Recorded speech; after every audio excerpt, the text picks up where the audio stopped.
Sometime in March 2020, something life-threatening hit the air. Later, it was learned that the name was COVID-19. Apart from threatening mankind, it sent every world activity into a standstill. We experienced lockdown, and it affected football, especially something that we all love because we're passionate about it. Now, March, April, it stretched to somewhere around June, and the game returned. But when it returned, it was never like it used to be. Fans were no longer in the stadium because they were trying to keep mankind safe.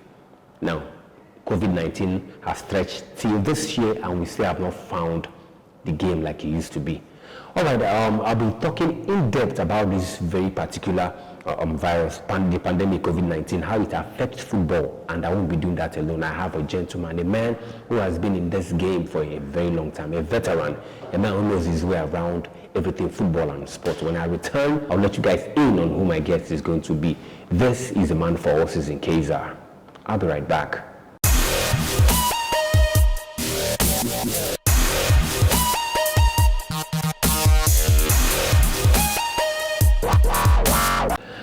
Alright, welcome back, guys. This is still Sports Unscripted right here on Mycolortv. Now, I have a gentleman beside me. Like I said earlier, this is a gentleman who knows his way around football and everything sports, and he'll be letting us in on how much he knows about the relationship between COVID and football. Good day, sir.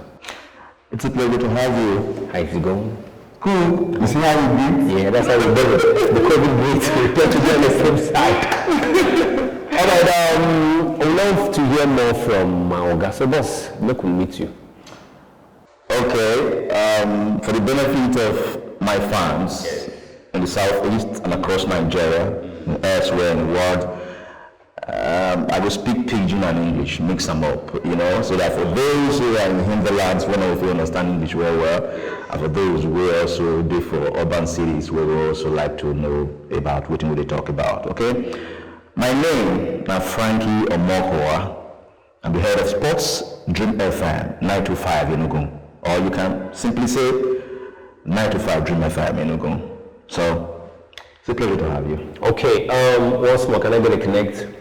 Now, for me, I think it's a big privilege sitting shoulder to shoulder with Frankie, because over time I've always listened to Frankie on radio. Frankie has inspired me. So today, bringing him to be a part of the discussion means so much to me and Mycolortv. So, Oga Frankie, let's dive right into it.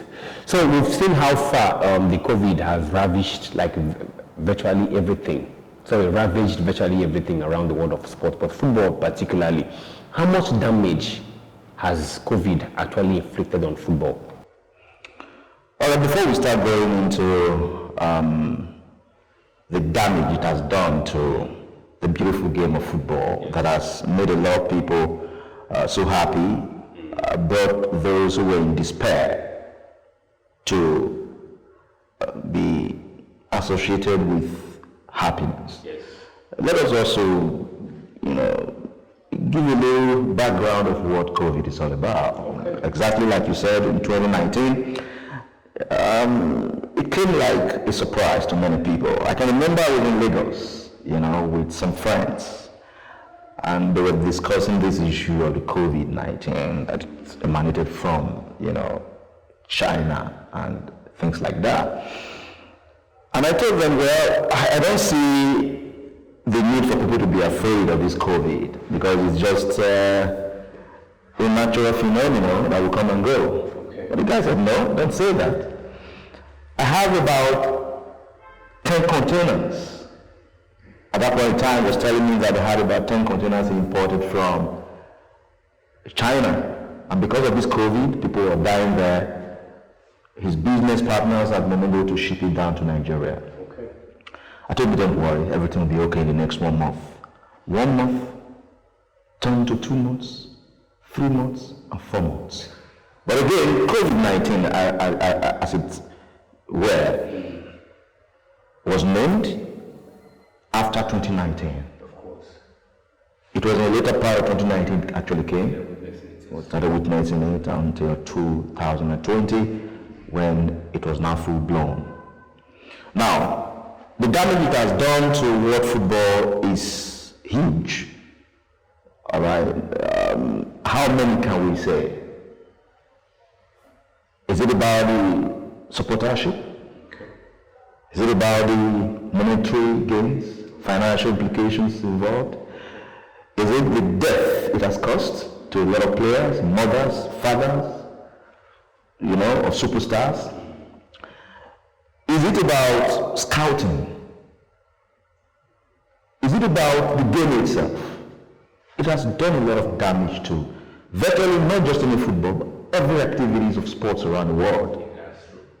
Okay, so if you look at it that way, I think it will be interesting to know that, or note that COVID-19 is not a friend, but an enemy that needs to be dealt a big blow, at least for the development of football to come into being once again. That's true.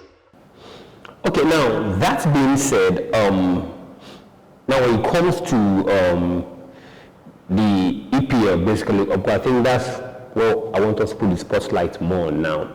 The EPL, that's the FA, English FA, has been making very, very stringent, I think making very huge effort to make sure that they limit the further spread of COVID, within the bracket of football. It's not been easy. Sometimes you hear a player contacted the virus, so he has to isolate for 2 weeks before he gets into it. And lately, they came up with an idea that when a player scores a goal, they should know how to celebrate. Just maintain a distancing, so you don't get to go to high five, hugging and all. And when that thing was said, Man City's coach Pep Guardiola came out and said that it's going to be very difficult having to maintain that particular role, because football is a game of emotions. The ball is in the net, there's that rush of adrenaline, you're excited, and all that. And so all these things are measures that FA are trying to make sure that they contain the further spread of COVID. Now, to you, do you think that is enough, or do you think more needs to be done to actually make sure that players stay safe from contacting COVID-19 further? Quite interesting. I like the way you digging deep, for people out there to know what COVID has really done, and efforts being put in place by football associations in England and by extension around the whole world are doing to see how they curtail the havoc it has done. Yes, I would say there are so many things to be done to curtail the spread or the effect COVID is having on football. But for now, the effort that has been put in place or put into making sure that that is done or is achieved, it's okay for now, because the vaccine is yet to be discovered. It's yet to be, we're hearing that the vaccine is everywhere now. The US has started, England has started distributing and things like that, but it has not spread around the world. So it is still not really. It's not really for now. It's still partial in the sense of preventing that, in the sense of trying to prevent the COVID-19 spread. But again, let's look at that issue that has to do with what the FA has done to contain it. Of course, they've carried out a lot of innovations. The first time was supporters not being in the stadium. That was number one. Number two was to give incentives to clubs, giving incentives to the supporters. Yes, they did that. Palliatives to people. Again, the FA had to do a lot of things to make sure that the devastating effect of COVID-19 on the family of players or players themselves was reduced a little bit by making sure that they gave them, some clubs were paying the players, even when they were not playing their matches, all right? And one effect also was the effect, or something a lot of people never were not happy about, was the pay cut that came into being during that very heat of the COVID-19. A lot of players received pay cut, which was not, to many people, the best of interest to the players. But to those who were organizing the game, those who own clubs, they felt, okay, it was nice because it was hitting them hard financially. So we cannot be paying you like about £25,000 a week. Every week, £25,000. All right, we have to reduce it. The FA also came into that aspect and had something to do with, okay, if this is like this, let's do it that way. And that was the reason why players wanted to vote, but the FA came in and tried to cool them down for things to normalize. So I think the FA has really done in England, because you are now being particular about the English FA, have, did a lot of things in the right form to make sure that the effect that the COVID-19 brought was reduced. Okay, that is very detailed and beautiful, extensive. I love that.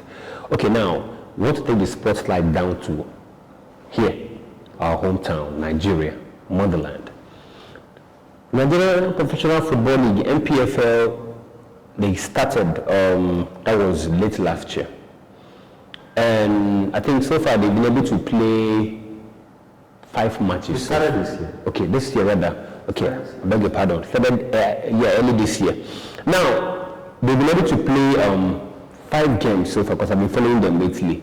And something remarkable has always happened. Like I watch matches, I see fans in the stadium rejoicing when goals are scored. Now, even though the populace has reduced, but when you go to the Western world, you don't see fans. You see them having to be very, very, very, very, very meticulous about doing this and not doing that, because they're intentional. But here, no one cares. They are playing. The players are, jumping all over themselves. So, how do you see that, becoming a threat, that will actually aid the further spread of COVID? Because obviously, the fans are not really adhering to the rules, and the players too, they're not really being that careful about how to be safe from COVID. Nice one. The reason why I said the league started this year was because much of the effort put in by the Nigeria Football Federation, the league management company, as it were, started getting the effect. We started feeling this year. Several postponement of the league. In December, it was supposed to start early. It was postponed to about the 20th or 21st, but it couldn't happen until, it was moved again before it started on the 27th, the day about of last year. So 3 days to the end of the year, 2 days to the end of the year, so I can't say it started last year. So that was the reason why I said it started this year. Now, the efforts that have been put in place by the league management company to aid in reducing the effect of COVID-19, to me, was commendable, or has been commendable, but implementation has been poor. Shane Diko, who is the league management company chairman, is a very good friend of mine. He's like a senior brother, and a lot of other people who are part and parcel of the league across the country are friends. But truth has to be told. The fight against COVID-19 in our football, or in Nigeria Football League or local league, is still far from reality. You mentioned people not keeping to the COVID-19 protocols. Of course, that is a fact. It's a fact, all right? Just last 2 weeks ago, a fortnight ago, the league management company came out with penalties for clubs who failed to adhere to COVID-19 protocols. Okay. And also clubs that allowed fans into the stadium. Okay. That's one. The Nigerian Women Football League, the chairperson, Aisha Falodi, just from last week, announced that the league for the women was going to be postponed by 1 week so that clubs can put in place COVID-19 protocols or plans on how to go about the COVID-19 protocols, because a lot of clubs were not adhering to it. We thought it was going to end just in 1 week. Believe me, it wasn't up to 1 week. The league was now postponed again by 1 month. because the clubs are not adhering to the COVID-19 protocols. You just ask a question, very pertinent question, important question for people to see out there and also listen and hear what is happening, because not a lot of people know this. How can we go about this? It's a big question. This is Nigeria. Nobody cares. Nobody wants to follow the rules and regulations. I've decided not to go to the stadium yesterday. Enugu State Football Association Chairman Tony Ugu, I was with him yesterday. It was Wednesday, the 20th day of January. He asked a question. Frankie, I've not been seeing you at the Nnamdi Azikiwe Stadium. Why? When just games are being played. So no, I can be there, but I gave you one or two things. But the reason is quite simple. All right? Yeah, I keep to the COVID-19 protocols. I wear my face mask or nose mask. I'm always with my hand sanitizer. I wash my hands.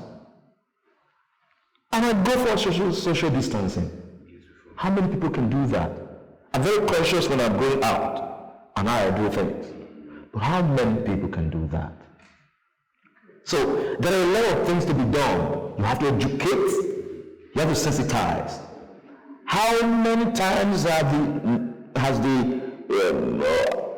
league management company went on air through jingles, platforms to sensitize people before the league started? We never saw that. I'm a journalist. I'm a presenter of radio. But I never saw any jingle. So there are a lot of work to be done. Okay, now that was, like I said, formally, that was in depth, and I enjoyed every word that left your mouth. Now, another question I've come at you. Most football clubs make money from ticket sales that fans bring to watch matches. Now, March is going to make it just 1 year since we last saw fans like normally in the football stadium. Having to ask players to take pay cut was a clear sign that these football clubs were struggling. That is in England? Yes, to pay, just reach the agreement that every week I'm going to pay this certain amount of money. Now, it has been this way. How of what effect is the absence of fans, ticket-wise, in the stadium being to these clubs? So huge and disappointing. Okay, now, what other ways do you think they generate funds to pay the players in the club? Yeah, of course, prior to the COVID-19, I think a lot of clubs had contracts signed with big sponsors. Okay. All right, and you can go back on renewing the contract you signed. It's a human, havoc, not the club that cost it. So you have to abide. All right, you still pay the money, like Nike, Adidas, and big companies. You still keep to the contracts. Yeah, a lot of clubs in England, Manchester United, if you know, came out with a lot of sensitization to tell their fans why they shouldn't be inside the stadium. Even when a lot of their fans wanted to go into the stadium. All right, so Arsenal did it, Liverpool did it, Manchester City did it, West Ham did it, a lot of clubs did it, all right, by educating their fans on why they shouldn't be there. I know it was disappointing for the players not to see their fans watch them play, all right, because that is why they play good football, when the fans are there, all right, but it wasn't so. We have to keep it that way. How do clubs now make sales from ticketing? Because since fans are not coming into the stadium, how do you make your sales? Because of course, we don't want you inside the stadium, but you can buy your tickets. You drive your car into the stadium, you have a car park, you have your ticket, you can watch from the big screen. Beautiful. You watch your game from the big screen. They can still cheer when the goal go in. Yeah, of course, you're in your car, you're watching. In your car, you with your family, you trust yourself, your wife, your kids, you inside your car. Maintaining the social distancing. You're watching. They're scoring, you're happy. You're inside the stadium. Because we feel the nostalgia that that comes out in you is being inside the stadium, not watching from home. Definitely, you have been so happy watching from your TV. Right. But you being inside the stadium, even if not the pitch, or around the pitch, but you're still inside the stadium watching from the big screen, you're with your ticket, because you can't go there without getting your ticket. So that's how that club I mentioned, Midland, was able to replace that. They were not making huge amount of money like we do, but they were also making money. It's still in place right now, the plan. And I know some other clubs are also doing that at the moment. All right, so that's one of the ways I think they've been able to keep intact lots of sales. Making little amount of money, even if not huge amount of money, from that losses they've been going through. All right, now, so far so good. You'll be hearing the voice of the head of sport, Dream FM 2.5, right here in Enugu State. And I have to say, man, Frankie has been somebody, even though I'm seeing him for the very first time, I think he felt like, I've known him for a very long time because of the energy he gives out.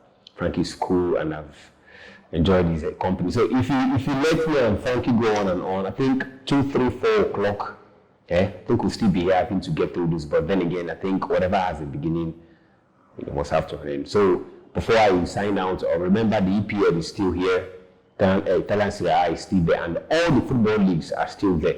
And the FA has actually made an announcement that no matter what happens, that the league will not be suspended, even though the second wave of the COVID is still threatening. But they will make sure that the league finishes, and every measures to make it continue is being put in place. So the FA Cup still comes to our TV screens the weekend, and I think next week the Premier League is getting way more interesting because the second leg of all the fixtures are still being played. I think apart from the EPL, other football leagues have been played, matches have been played. So before I sign out, I just want to get the last few words from my Uncle Frankie before we leave the screen. Yeah, let me say congratulations to Mycolortv. Yes. A brand new one. It's not close to endorsement, but I just have to give kudos to whoever came up with this innovation. Yeah, it's been happening everywhere, but I see a future, a very bright future for Mycolortv. Thanks for coming. I appreciate, and I want people to stay glued and watch any of your programs. I think we are going to get the best of it. All right, thank you very much, sir. Can I get one more connect? All right, thank you very much, Sir Frankie. Like I said, it means so much to me having been here and sharing these very beautiful moments with Sir Frankie. Remember to follow us on social media handles at Mycolortv, no spacing, be it YouTube, Instagram, Facebook, or Twitter, where we bring you up to speed with the happenings around the world of sport. This, of course, as you sign off, when we were starting, it was like this. Signing out, we do like this. All right. That's for the benefit day. Remember to follow us on social media handles at Mycolortv, no spacing, be it YouTube, Instagram, Facebook, and as well as Twitter, when I bring you up to speed around the world of sport. This is the man for us in Kaiser. I guess I'll see you when I see you. Stay safe and bye-bye. Bye.